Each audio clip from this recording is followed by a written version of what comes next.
Hey everyone, David here, and I've got some exciting news to share. I've decided to write a book, and I've entitled it Psychosocial Hazards Are Real. The book is intended to help clarify the fact that psychological safety cannot be achieved without paying attention to the psychosocial hazards people are being exposed to. Despite how much individuals might be interested in treating others with kindness, dignity, and respect, many cultures are so full of psychosocial traps that no psychological health and safety effort can ultimately succeed. But to address psychosocial hazards, you first have to know what they are, and you have to have some idea what to do to address them. Though the book won't be 100% complete until the spring of 2025, I'd like to share a unique opportunity to reserve a copy during the book presale campaign. The campaign will run from September 16th to October 18th, 2024. This will be an opportunity to get one of the first copies of the book, tickets to the book launch event, and other opportunities to learn more about psychosocial hazards.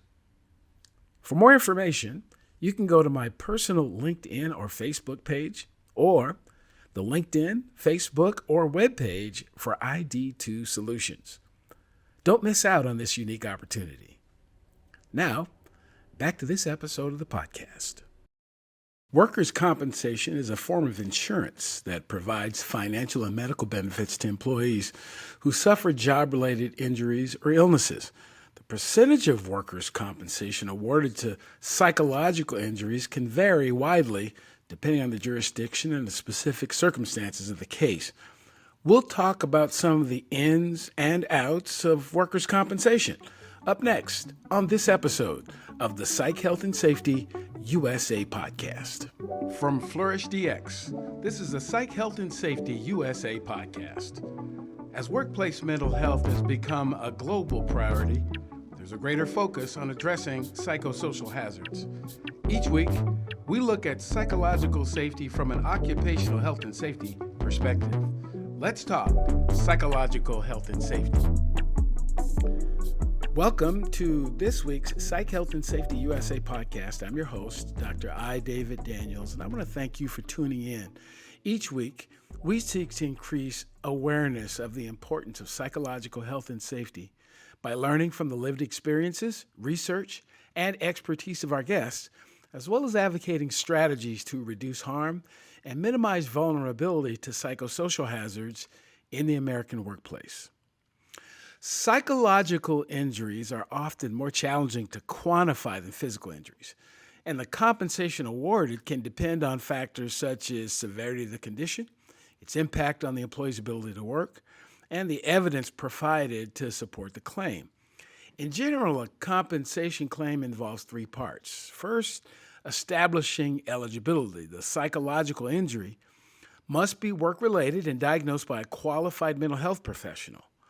There must be direct connection between the work environment or duties and the psychological harm. There needs to be medical verification, so a mental health professional must establish a diagnosis based on a criteria like those in the DSM-5 and link it explicitly to work-related events or conditions. The report should detail how workplace factors contributed to the psychological injury, and then filing the claim. The process involves promptly reporting the injury to the employer, completing a formal claim form, and providing medical documentation. The claim is then evaluated by relevant workers' compensation boards or insurance carriers. So all that is the stuff I look up to try to get a better sense about the topic I'm going to talk about. But we're actually going to have a conversation with someone who knows this stuff in more detail. I often comment about the guests that I have. They're all kind of related to work and related to psychological health and safety at work. But this is something I know a little bit about. I, as a safety professional, often have gotten involved in circumstances where people have needed workers' compensation. Sometimes that's used to determine whether your system's working or not, if your workers' comp costs go up or down. But, as opposed to me just kind of rambling about this, I thought I'd find someone. I had the opportunity to meet my guest at an event, some months ago, and thought it'd be interesting to have her come on and kind of give us some education. So we're going to get started, as I often do, with an introduction of my guest, by my guest, in this case with this question. Who is Louise Esola? Thank you, Dr. Daniels. Thank you for this discussion. It's something that's very, very interested in. Not only is this my full-time job, writing about workers' comp issues, it's also something I'm kind of passionate about, workers and also mental health and healthcare in general. So I really like those things. So I'm an assistant editor at Business Insurance Magazine. I have been with Business Insurance. I always go by my son's age. So he turns 18, 19 years. I've been with Business Insurance Magazine in some capacity. I took 9 years of maternity left, but I still worked as a freelancer the whole time and then came back full time in 2016. And I was just strictly covering workers' comp issues. And I do cover other P&C things in the property and casualty market. But workers' comp is kind of my expertise is there in workers' compensation. My background, I'm a journalist. I've been a journalist for over 25 years. I majored in journalism in college. My mom called me Barbara Walters when I was a kid because my mother is Nicaraguan. So she would be talking with my aunts or something about somebody or something, and I would always dash in the room like, what happened? Tell me, and my mom would be like, aquí está la Barbara Walters, and like that's what she called me. So I was always very inquisitive about what was going on. I'm also a people person. I will talk to people, to anyone. I live in New Orleans. My family makes fun of me. Mom's going to the store for eggs and she'll come back with a dinner invitation, somebody's life story, and I just like talking to people. So workers' comp is the people part of the P&C industry, property and casualty insurance, commercial insurance. Like if you have a Kmart or a Walmart and it's damaged in a tornado, property and casualty takes care of that, and that's commercial product. Workers' compensation is a commercial insurance product. It's not like group health where there are co-pays and you have workers' comp is very, if you are injured on the job, like you trip and fall, or like you talk about psychological injuries, workers' comp typically will cover your recovery and also provide income replacement. And it's usually, and it's depends on we'll get into this later maybe, but workers' comp is governed by the states. So there are 50 different states with workers' comp laws, and the workers' comp drinking game is like when you get a source to say, well, it's different in every state, because it is. And so you got some trends, different states, but typically the laws are just you get into the nitty gritty on what even constitutes an injury. And so it's not always black and white on, I hurt myself at work. It's really like there's something called an idiopathic fall. And I've read about this before, where you fall at work. Was it caused by something at work or by your job? Were you picking up FedEx boxes or something and you tripped? Or you tripped on a wire on the floor, something like that? Or did you just stumble and fall? So some states will not cover your stumble. If you're clumsy, it's not covered. It's real. It gets into the nitty gritty on what actually constitutes an injury. And mental health is really interesting because that is very subjective. Right. Which is, right. We can talk more about that. Yes. Oh, yeah. You've already unwrapped so many gifts that we're going to try to. Right. And you said, who's Louise Esola? Well, I am a mom. I'm a risk manager in my heart because I have 2 teenagers and a 3-year-old. So I just spend my life making sure everybody survives. Right. Right. Absolutely. Live in New Orleans. Right. Have really bad allergies. I'll try not to cough. Right. Love to garden because I have a death wish. I've spent the whole weekend pulling weeds. Okay. All right. Well. So before we get into the heart of the matter, I have one question that I have asked every single person who's come on the podcast, and so I don't want you to be left out. What does psychological health and safety mean to you?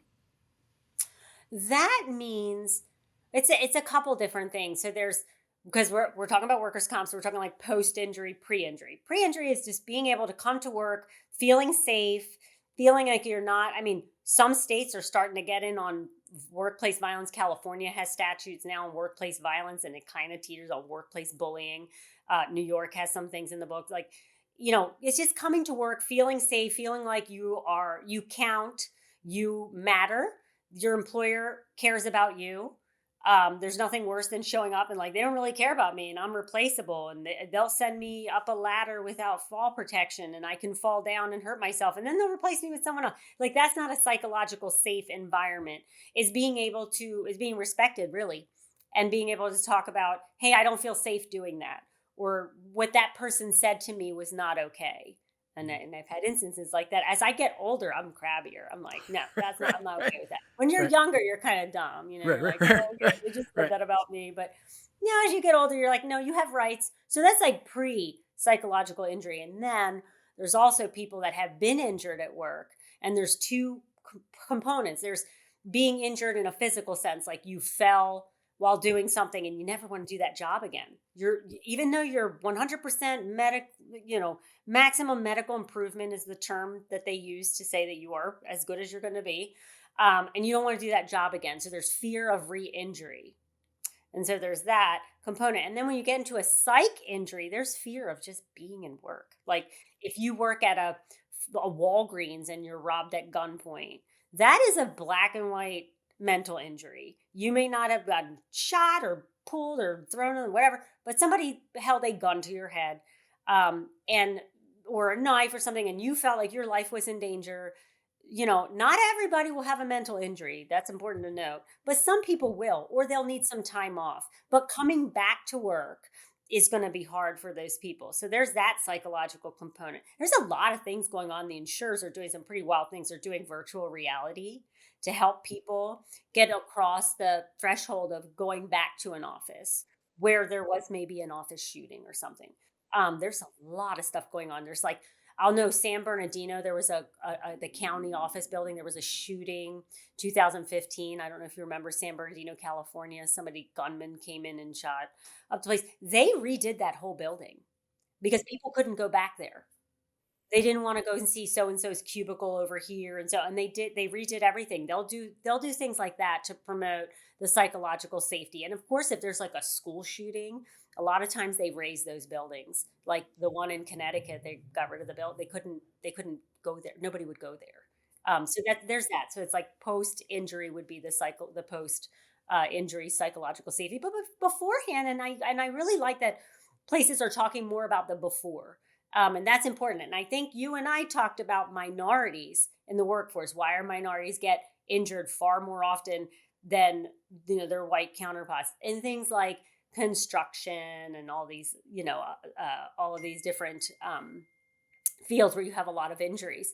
And a lot of it is that psychological safety It is. component. It It's like is. you do not feel okay to speak up. That's And right. there's a lot being done now and on that front to make people more comfortable. And what we could get into the work comp, why that's important for companies to start doing that. Yes. But we can Yes. get into that. Yes. But Yes. Yeah. that's what I think. So I think it's just being heard. yes. Yes. Yes. And I love just the broad way you're looking at this and the examples that you're giving because um, psychological health and safety is an issue all the time. Physical health and safety is an issue sometimes. Here's the way I say, I would defy anyone to show me a physical injury that was not preceded by some form of psychosocial injury. And even if it happened instantaneously, the way that our bodies tell us that we are physically injured is at first it hits our amygdala. It tells the rest of our body systems that's pain, that's not good. All this stuff is happening. So it goes to our brain first. And over the course of time, for whatever reason, we've kind of separated that into this, that's that thing over there, and that's that thing over there. Only if you have never experienced it. You Well, have to have experienced it. So there's a yeah but to that. yeah, We don't come out of the womb experiencing anything.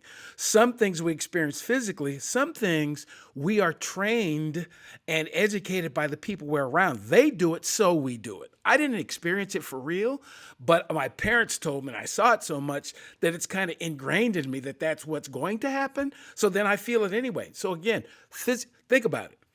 How many people make decisions about how safe their neighborhood is relative to crime, and they've never had a crime happen to them? They've never, not in their entire life, but because they've been told, oh, violent crime is up or down, and blah blah blah. And I saw it on TV. I've never experienced it myself, but I feel some kind of way because I've been exposed, because of the environment that I've been in. I believe that could happen, and it might as well have happened to me. So, and both of them are important. And again, we, this is not about either or. It's just about recognizing both. That you're not going to have, again, if you have a physical injury, there was probably some sort of psychosocial, psychological reason that it happened, work related or not, because your brain drives your behavior. But you can have psychological or emotional injuries that don't ever show up physically. They show up in our behavior, but I don't limp, it's just I can't, like you said, I can't go back to that place because of how it causes me to feel, Right. because of the Well, memories that that's it brings back. PTSD. Like Yes. Florida in 2017, 2018, The Parkland. passed their presumption Okay. for first responders. But before that, what triggered them to look into a presumption for first responders, there was he was a scientist for the Orlando Police Department. I interviewed his wife, and he responded to the nightclub shooting in June The 2006. Pulse. Mhm. Yeah. The Mhm. Pulse nightclub shooting, and 49 people were killed. And he was there tagging bodies. This is somebody that was in front of a computer in the Orlando Police Department and never responded to criminal acts, never had seen any of that, and just got thrown in with everybody else. And you have to do this. That he had post-traumatic stress disorder. The only way, and by that point, Florida didn't cover it. The only way they covered it as a workplace injury was when it became hypertension, his blood pressure. He had a physical response. So he would see like a 49ers jersey. And it would trigger him, that number 49. Sharpies, which is what they used. Every time he heard a Sharpie, or it would just like in the nightmares and all that stuff. So he definitely had it. Now they accept workers' comp by presumption for first responders in Florida, but they didn't at the time in 2016, 2017. But his thing was, it manifests into hypertension. And that's when it became a workplace injury for this first responder. But it's different. Every state is different. It is. So It is. So yeah, and you mentioned that every state's a little bit different. So chat a little bit about workers' comp 101. So what's the history and the purpose of workers' comp in general? So workers' comp is over 100 years old, 1900. This is back the warehouse, the T-shirt factory. What is the name of this? I'd have to look it up because my brain is full of facts. But in New York, there was a garment industry. Triangle Shirtwaist Factory fire. Yes. And that triggered not only OSHA, the workplace safety. OSHA's 1970, so it took a really long time to get OSHA. But it triggered this, when you're injured at work, workers' compensation, and that's kind of those industrial accidents. It wasn't just that one, there were a lot with the Industrial Revolution. And so that's where workers' comp is over 100 years old. And they call it the grand bargain. And the grand bargain is this.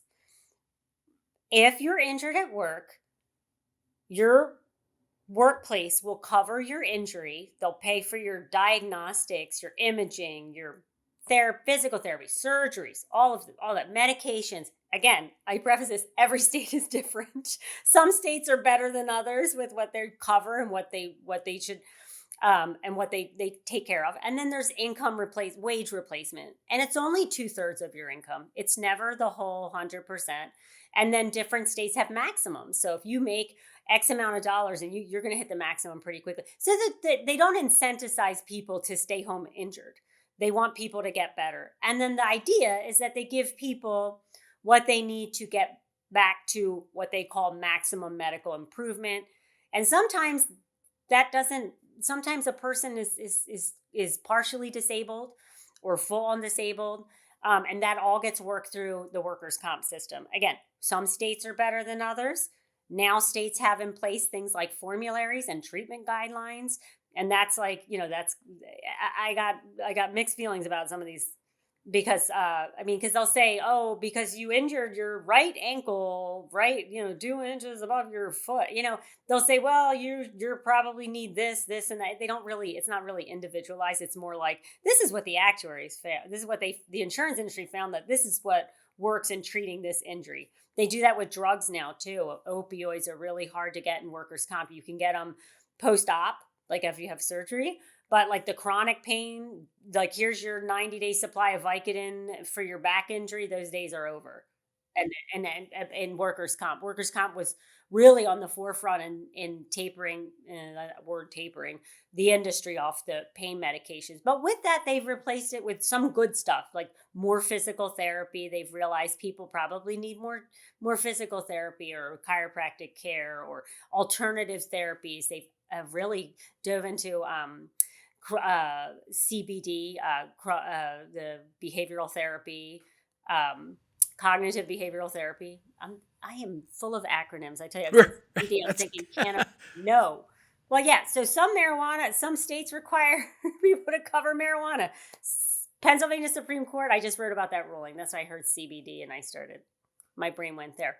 But that's it in a nutshell. That's how it's supposed to work.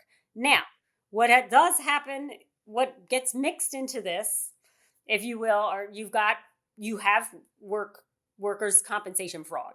There are people who pretend they hurt themselves at work, or they show up at work on Monday morning saying they hurt their neck or their back, and really they were gardening the weekend before, or they're on a rugby team or something. I mean, they've seen it all.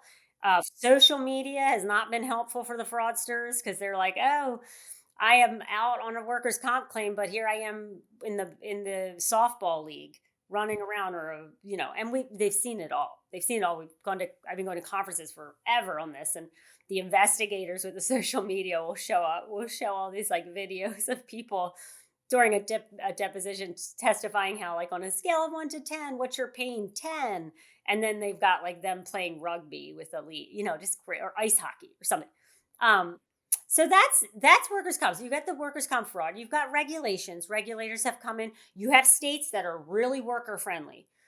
California is one of them, where the states pretty much almost always side with the worker. Then you got other states where it's like they're a little bit more skeptical. It just depends on where you are. Um, and then in that, if you're like a traveling employee and you get injured here, and then there's weird stuff with like parking. If you get injured in a parking lot, sometimes it's covered, sometimes it's not. Sometimes it's premises liability for whoever owns the parking lot, and it's not a workplace injury. It's just, I write about the litigation often because it is highly litigated, workers' compensation. Um, so it's interesting, and in one state could rule one way on the same issue, and another state can rule completely different. Um, your best bet is to not get injured. it. Yeah, yeah. It's to That not get that injured, and but we can get into that in a minute. Why the safety component is so important, not just for the worker, but the industries as well, and the well, employers. no question. Again, as a so I think I got my best education around workers' compensation when I worked for the city of Atlanta. I was the executive director of workforce safety for the entire city, and I didn't, I know, again, I know a little bit more about it, but I didn't know a lot about it then. And you have, and the way I look at this conversation is that the workers' compensation is on the lagging indicator side, and the safety is on the leading indicator side, because I'm really more over here. As a safety professional, after you get hurt, there's not a lot I can do other than investigate and see if we can prevent something else, because you're hurt now. I mean, I can't make you unhurt. I'm not a doctor, or I'm not a medical doctor, so I can't. I was an EMT for a while. I can give you some first aid, but I can't uninjure you. I can help you not get injured. I can give you, but again, all I can do is give you, here's the hazard. You are vulnerable to it. Here's the risk if you get exposed to it too frequently, too severely, or for too much of a duration. There's some philosophical stuff, but again, I can't go out there and make you wear a seatbelt, or force you to mop the floor so you don't slip. And Listen, I could just give you information. I would not want to be in the workers' comp system. I would take every single safety. And you know what? And some people go like, oh, I'm just going to do this real quick. without fall protection, or I'm just going to go and move this. I'm going to lift this thing. It'll take me 2 seconds, and you throw out your back. And I don't know. I'm a big thing like, don't get injured, because you end up in that system. That's exactly right. And It's almost like the criminal justice system. And you get, once you get injured, it's kind of, are you going to have recidivism? And yeah, you yeah, likely are if you get hurt. And here's the thing that is really sad is that somehow people seem to have this thought that, oh, yeah, it's not that big. That safety stuff, that's not that big of a deal. Because if I get hurt, and I used to ask people, are you willing to take a 60 or a 33% pay cut? yeah. Is that what you want? Because that's what you're doing when you got yourself hurt. But also, Intentionally, but not paying attention. You're just taking a pay cut. when you talked about psychological safety, and what the workers' comp industry knows is that, and most people should know this, that you should go to work. You should be in what you do. And when you get yanked away from that, and I'll tell you on a really dumb level, like I traveled 2 weeks ago, I got bronchitis, a sinus infection, had to go on meds, couldn't go for walks, was coughing nonstop. I just felt like I couldn't go to the gym. I couldn't do the things that I really like to do. And that made me nuts. And that's just a week, right? That's just a week of but in workers' comp, when you're out of your office or your workplace and you're not connected with your coworkers, that's kind of sad. That's hard on the injured worker. But the thing is, with these injured workers that like being out, then you have to dive into why they don't like their jobs. That part. And that's that thing we talked about, like liking Yes. your job is really Yes. important. If you don't like your Yes. job and you're bullied, or you feel like you're sent on all the dangerous missions and all of that stuff, like that is something that is just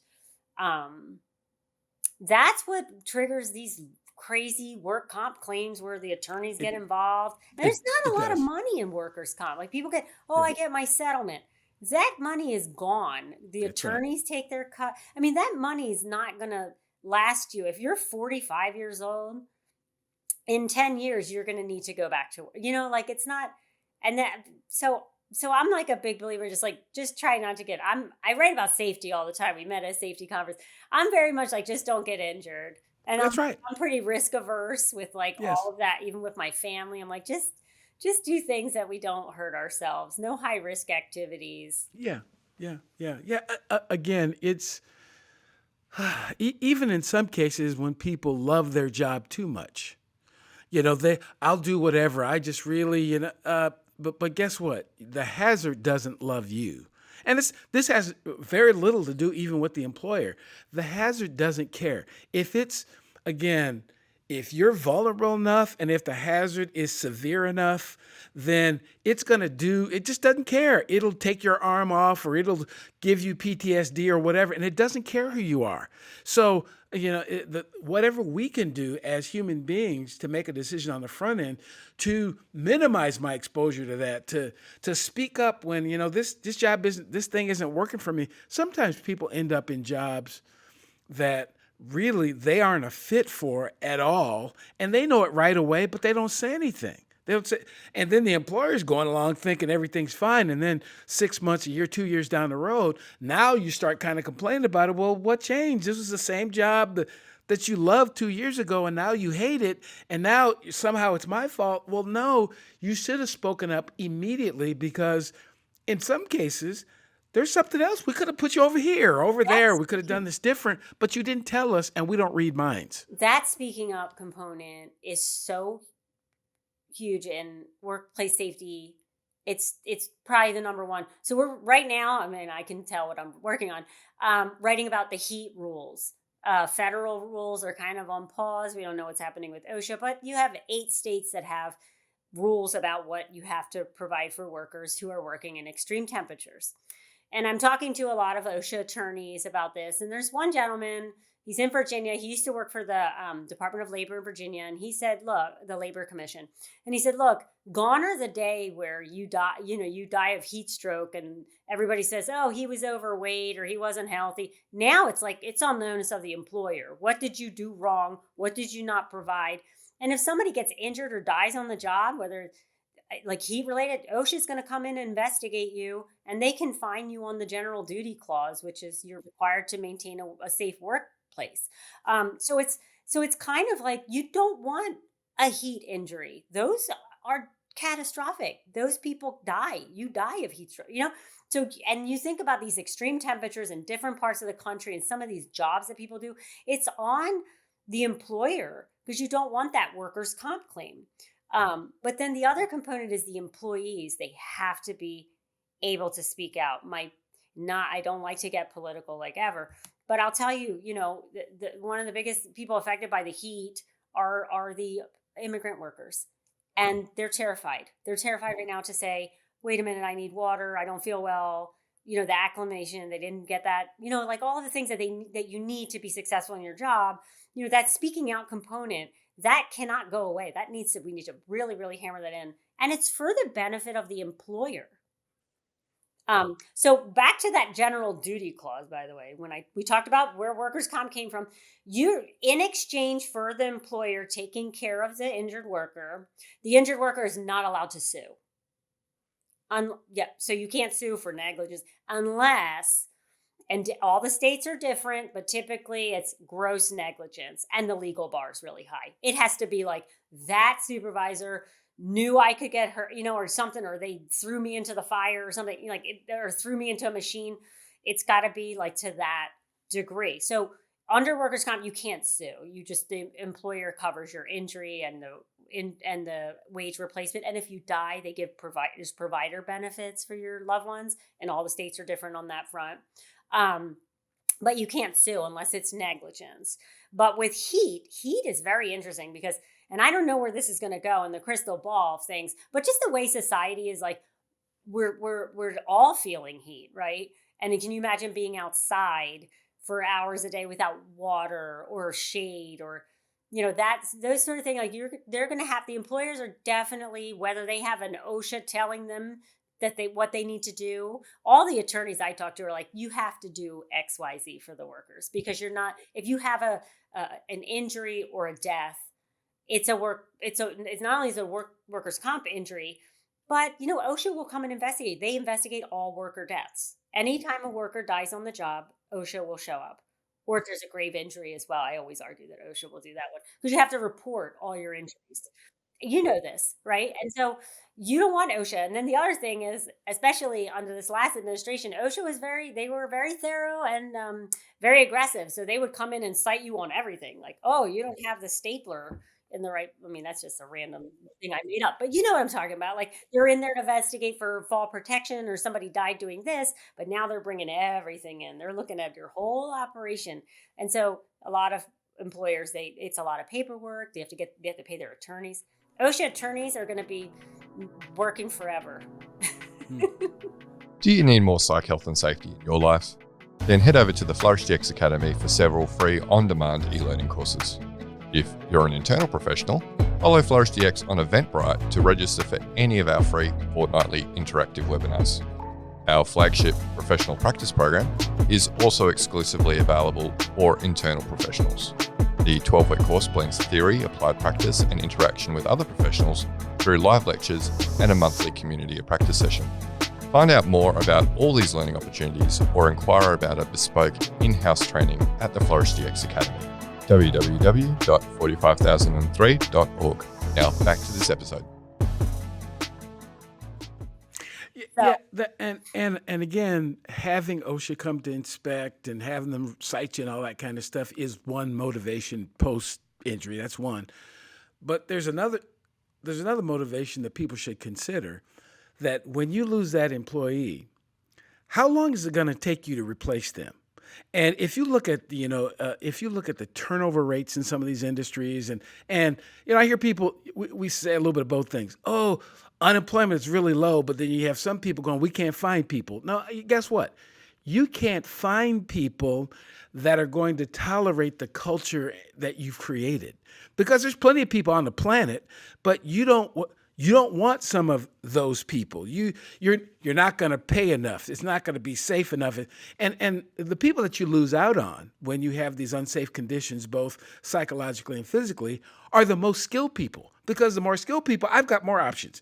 I could do lots of stuff, and I'm not going to put up with you sending me out there in the heat and keeping me out there forever. And I'm not going to put up with that. And you're going to need to pay me a better wage than that. So if you want to compete for top talent, if you want to retain top talent, it just makes sense. And you don't have to deal with workers' comp claims and all other kind of stuff. Why not simply create an environment that is psychologically and physically safe for the people that you hired, the people that you invited to come to your thing? And if you don't want those people, don't hire them. Yeah. That's a lot of like bottom line talk. It's like what you know this. I mean, um, unskilled laborers or low skilled laborers, low wages. I mean, they're the most vulnerable. And then you throw like a language barrier in, or any kind, and I don't even say language barrier, but I would say like maybe like someone who's psychologically injured from birth, from childhood, had a abusive household where you weren't allowed to raise Yes. objections, and you weren't allowed to say, now you're in a workplace and you're not allowed, you have this like paternalistic view of, oh, they're going to be mad if I say something. You just want to put your head down and do your job. And it's just, it's tragic what people go through. Here in Louisiana, they do a lot of ship repair, shipbuilding. There was a big article a couple years ago, maybe a couple months ago, about a gentleman who had gone deep, a welder who was working as an independent contractor, went deep in the belly of a ship and like, catastrophic injury. But when you're an independent contractor, you're not covered under workers' comp. You bought your own injury. You self-insure your injury. And it's kind of like, man, if you're going to do a really dangerous job, be on staff somewhere. Don't, if something could go here or there, it's just some jobs are just inherently dangerous, even like first responders, you never know what you're walking into. Domestics are the worst, right?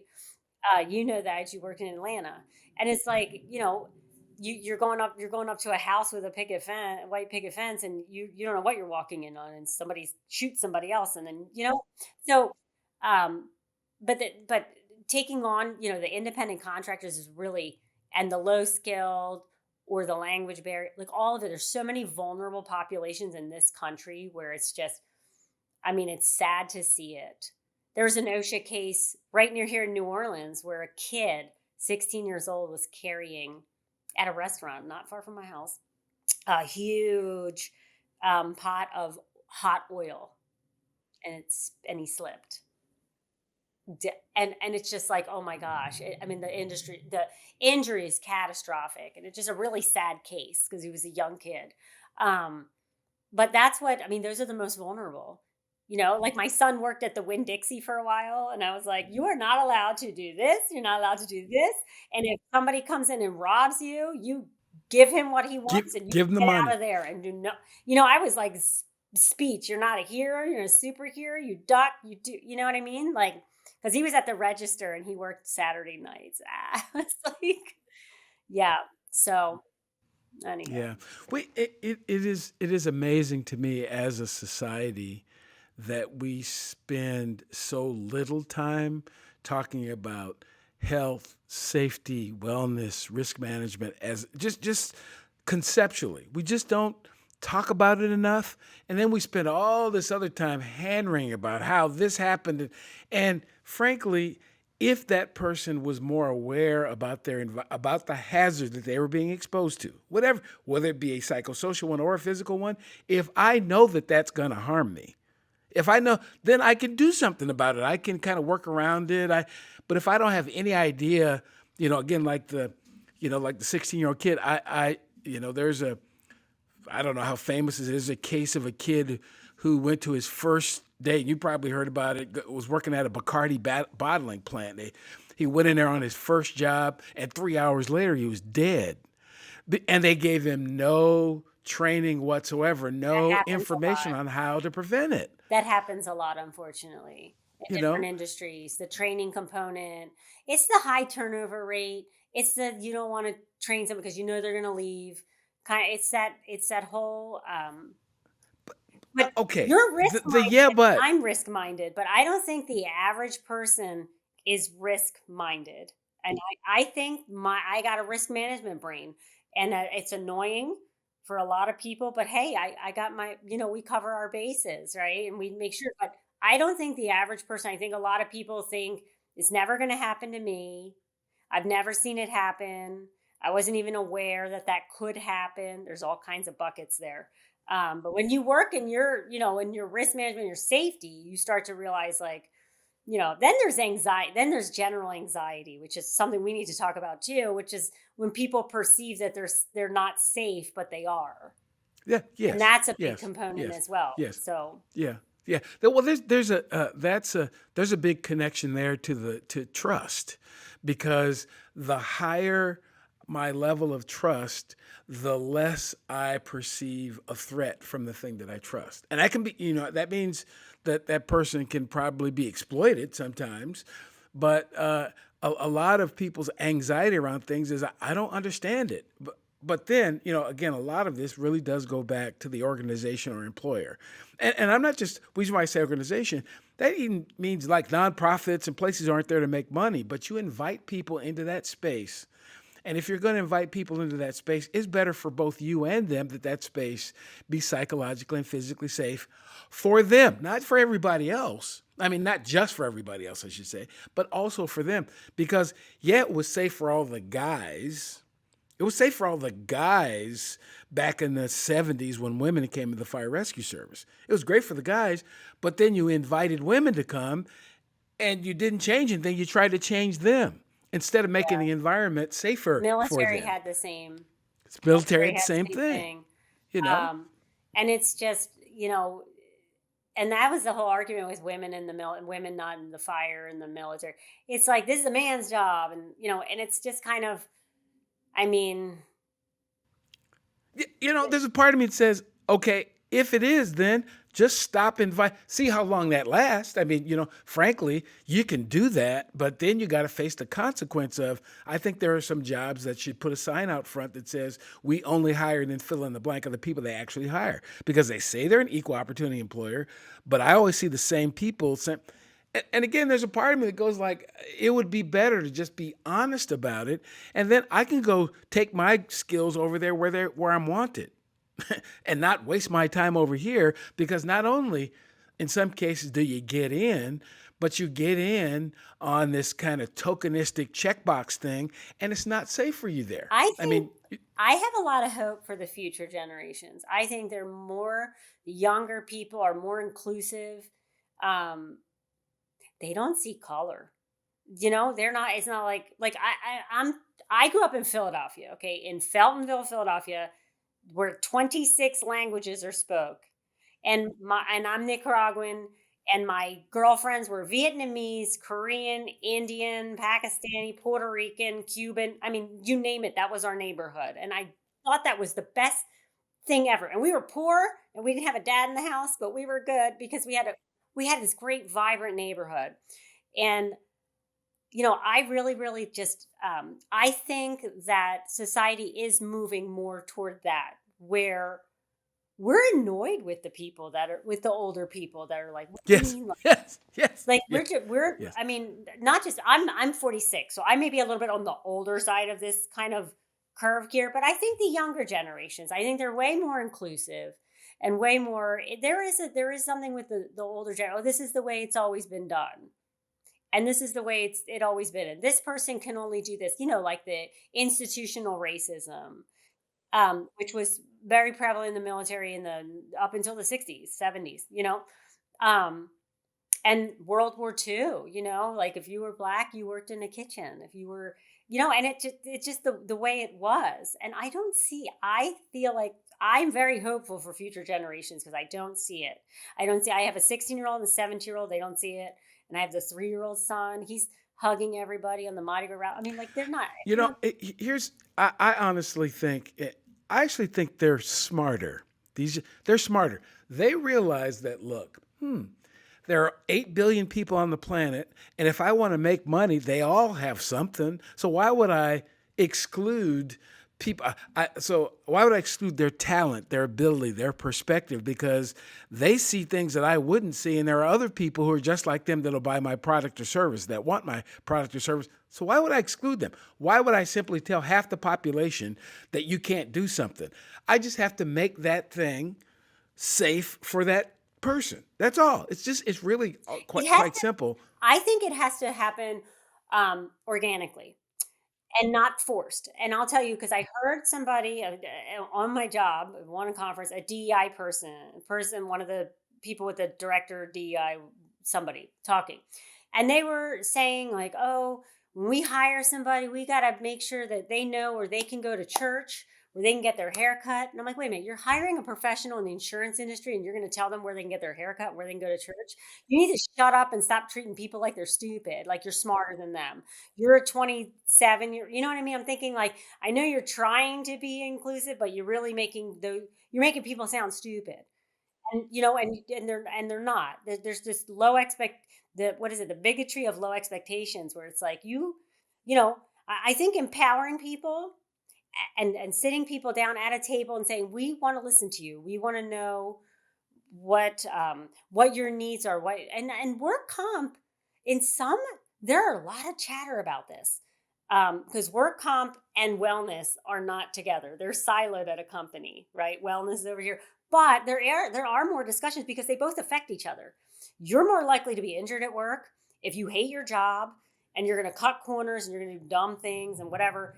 And and then the other component is you're more likely to want to come back to work from an injury if you have an inclusive, welcoming environment where you feel psychologically safe. So they are coming together. There are some companies, I can't think of them, but I just covered it at Work Comp Institute, the conference in August last year, and there were big sessions about this. That's what they were talking about. They're like, we have to get away from these silos and get people more in the same room, so that they know that we want that if they're injured on the job, we want them to come back. We want them to, because we value them. We value what they do, what they know, what we've trained them. That's the way it's supposed to work. And that's kind of like, and I think every company needs to do that. And some companies do it better than others. Amazon's a really, one of these examples where, and I've been covering Amazon stuff for a couple of years now. Amazon has a lot of injuries, or had. You think about the pandemic. What happened in the pandemic? Everybody stopped shopping. I'm one of them. I stopped shopping. Then I got pregnant in the pandemic and got worse. I'm like, everything came through Amazon. The godmother is the UPS driver. Godfather was the mailman, because they delivered everything for the baby. I refused to go to stores because I didn't want to get COVID when I was pregnant. But I will say that Amazon's business skyrocketed, and they were just caught with this, oh my gosh, we have to do 50% more business with the people, and then people are afraid to come to work. So there were a lot of musculoskeletal repetitive motion injuries. They knew it. They were dinged by OSHA, investigated everything. I feel, and I've been talking to Amazon for a couple of years now, I feel like they've turned a corner where they're trying to find out what they're doing wrong. And Amazon has the money to do this. And they realize it, because again, you don't want OSHA breathing down your neck. You don't want Bernie Sanders putting a report out every 6 months on Amazon. And it's like they have instituted XYZ, doing this, and this, and that is a repetitive motion job. So a lot of these organizations, they have fit for duty, they have stretching program, they're putting in place things to help people to perform these jobs. And first responders, same way. Firefighters, you get how many hours a day to go to the gym and lift weight, because they know if you're physically fit, you're going to be able to do your job. And so these other companies, I think they're trying to move in that direction because they realize the value in that. And the trouble with them are like the smaller companies that can't really afford to do that, or they have high turnover, or you've got people in charge that don't really understand, like, hey, you need to do, they don't really know it until they have a death. And then OSHA shows up and shuts them down, or if they get this steep fine and they can't afford, and they're shut down, they're done. It'll close your business. Yes. It'll Yes. close your business. So there, every year, over the last few years, roughly 5 million new businesses are open in the United States every year. But only about a third of them become employers. And that's the issue. People know how to run businesses. They don't know how to be employers because they have no sense whatsoever of what it's going to take to create a safe and healthy environment for human beings. They don't know how to manage risk associated with exposure to hazards by human beings. So again, people get the business stuff. They know how to, but it is, these are humans. Now, when we get to the point to where you've got, autonomous robots with AI built in that don't have feelings, then you won't have an issue. But we're not there yet. We're not there yet. And so I don't really buy it. If you're a small employer or a big employer, you have the money to take care of the human beings that you brought in. Because if you don't, you're going to lose them anyway. You're certainly not getting best. It's going to cost you more to not. And that's what they've kind of normalized. We'll get around to that. And, getting around to that might mean you might be out of business altogether. It makes a lot more sense. It is a lot less expensive for you. It's a lot safer for everybody if you focus on this stuff before and not after. Well, everybody's vulnerable, and I always say it's not just the high risk construction or the landscaping. Absolutely, it's the little boutique around the corner. If you were robbed, that's exactly right. Exactly right. Somebody comes in there with a gun. I think everybody's kind of all the small businesses. Everybody's vulnerable to that loss, that human element, whether it's a workers' comp claim or somebody's killed on the job or something like that. So no, I agree with you, but I think it's changing. I do think the discussion is changing. I think there are a lot of people now. There's pushback in the industry, and I think for some, in some cases, I think some of the work comp fraud is a big thing. It always keeps popping in my head sometimes because it is prevalent, and so that hurts all workers. It's just like car insurance fraud. Like you commit fraud, any kind of insurance fraud just ups everybody's premium. Like it's just not a good thing for society. But work comp fraud is like, that's one of the things that it's just never going to go away. And you harm legitimate people injured when you do stuff like that. When that happens. I will, and I'll say this now. Have you think about what you want to say to wrap up our conversation. But back to a point that you made, you're not going to have workers' comp fraud if a person doesn't get injured at all. I mean, it's just not. I mean, you don't have, if this is an environment that is free from virtually from as many physical and psychological and psychosocial hazards as possible, that stuff doesn't go on here. And the person is treated with dignity and respect and given a fair wage. That's the thing, the dignity and the respect, the fair wage, all of that. Because I've seen surveillance video of a woman get something and hit herself on the head with it at an office and claim that she had fallen. Like, I mean, that's how, so it is that psychological state. It's like, why doesn't a person want to be at work? Why do they want to go home? Look at that. And sometimes it's a childcare thing. Like, I mean, sometimes it's other support mechanisms that are like, I can't be here because I don't have time. And the person won't bring it up and tell you because it's not safe to tell you that. Because as soon as I tell them I got a childcare thing, well, you don't care. You don't really care about that. So why would I bring it up? Again, I will argue that if you pay attention to those things, if the person knows, look, even if they're a small employer, if they come and they say that they're not feeling good about something, that you're going to be serious about it and you're going to work together to do everything you can to try to, because you want to keep them. You want to keep that quality, worker. You want to keep them performing at the highest level. You're going to do whatever it takes on the small things, and you'll have many, many, many fewer of the big things because they know that I can bring it up. My son had a baseball game, whatever. I'm going to do whatever it takes to try to create that environment. And I can't do it all the time, but if I can do it enough, then the worker will feel, oh yeah, I'm going to do my best because they've got my back. I want to have theirs. Good employers are really hard to find, and sometimes I always say this, like the devil, is not, and I like working for business insurance. I've worked for the same editor for the whole time I'm here, and they've always treated me really well. And and it's that whole like. when I had, I could not stop coughing, and I'm like, I'm going to take half a day because I have to answer email, and I'm going to take half a sick, and it's just not a big deal. And it's just like, you just treat people. I know what I have to do as an employee. And I think fundamentally, and I think we just have to remember this. And I try to instill this in my kids. Like, we just have to take care of each other like human beings. That's why we're here. We take nothing with us. Your whatever car you're driving, whatever you have on your wrist, where you take nothing of that with you. All you leave behind are memories. And some of them are big memories, like you were somebody's father, mother, sister, daughter, whatever. And then some of them are these micro, like I live next door to her, or she helped me with this one time. It's just a little memories, and you don't want to be like, I supervise people at work as an editor, and some of my best things are when like people, we have a lot of turnover at business insurance. Like the younger reporters, they don't stay. Insurance is not for everybody. People are like, this is Sure. boring. And Right. and people move on. But one of my best things, like, Louise, you were the best boss ever. Like, can I treat people normal? Like somebody, like we had one guy, his dog died, and he's like, "Oh my, it's just a dog." I says, "I have two of them. They're not just dogs. Our dogs are like part of your family." The family. And That's and right. so I think just and these little opportunities that we have to take care of each other, and without someone like OSHA telling you have to do this, or a regulator telling you, well, you have to do this. Just take care of people.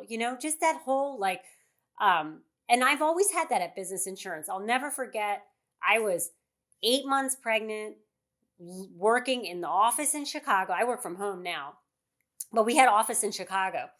And I just remember the red line, the train service, they were reduced by 20%, because we're doing construction on the tracks. So those trains during rush hour were, you know, twice as full. I couldn't even get, and I was so pregnant. I was terrified I was going to fall or somebody's going to bump into me. I'm a little person, and I was ginormous with my son. I looked like the Epcot Center, like just sitting on a chair.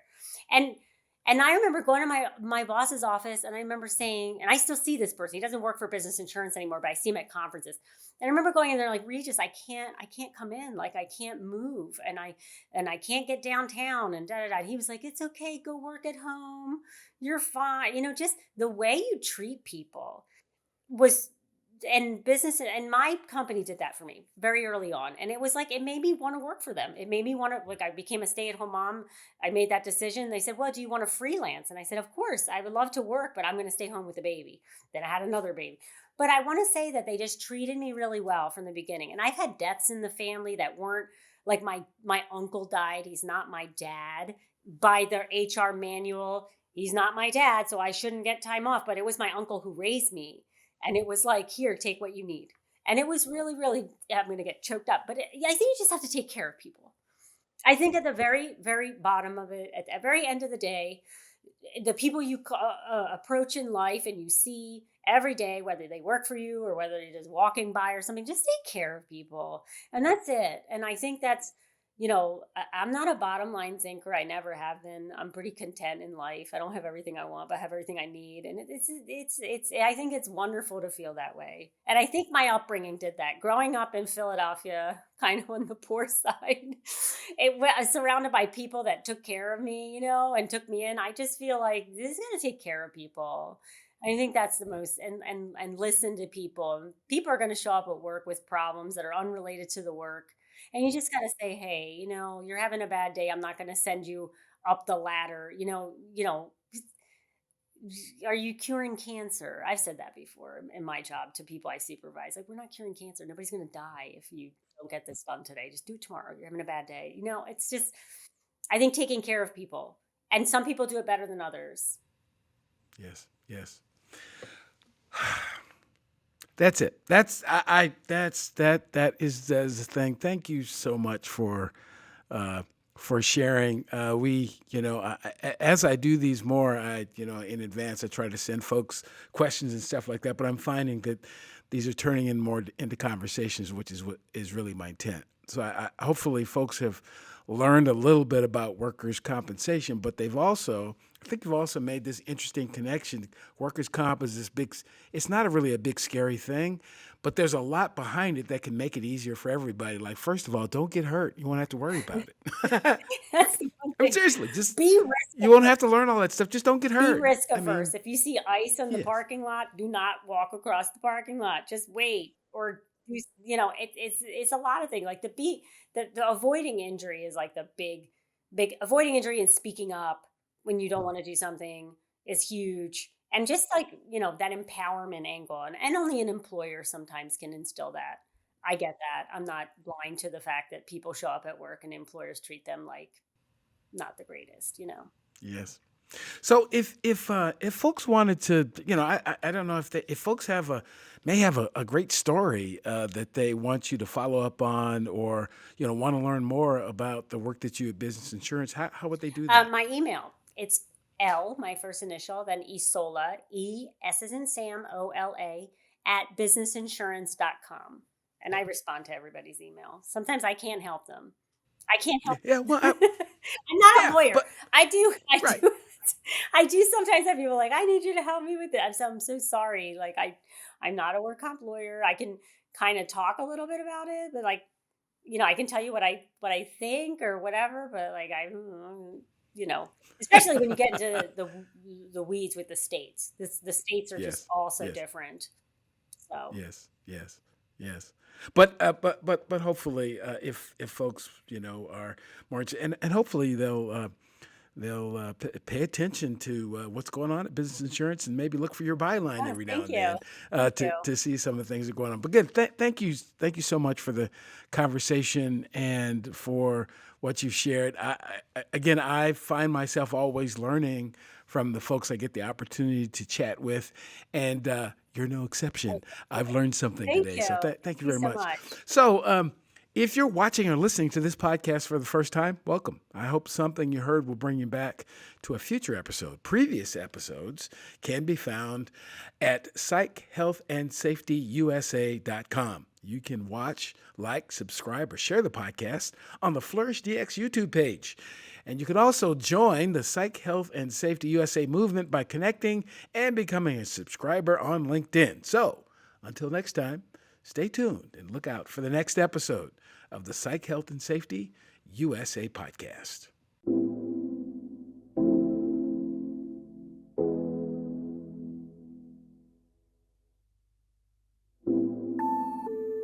Tune in each week for new episodes of the Psych Health and Safety USA podcast.